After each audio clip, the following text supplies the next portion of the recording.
Nako. Ito guys, oh. Magagawa ang lola nyo ng isda. Ito, merong malaki. Diba? May malaki.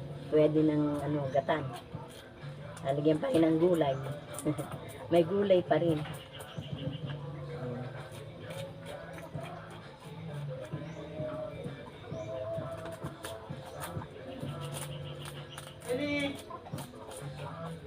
Ino po yung aking guys, live.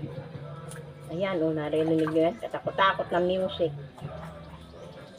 Puro CPR din lang ang aabutin ko guys. Kaya ayun, pinatay na ng lola.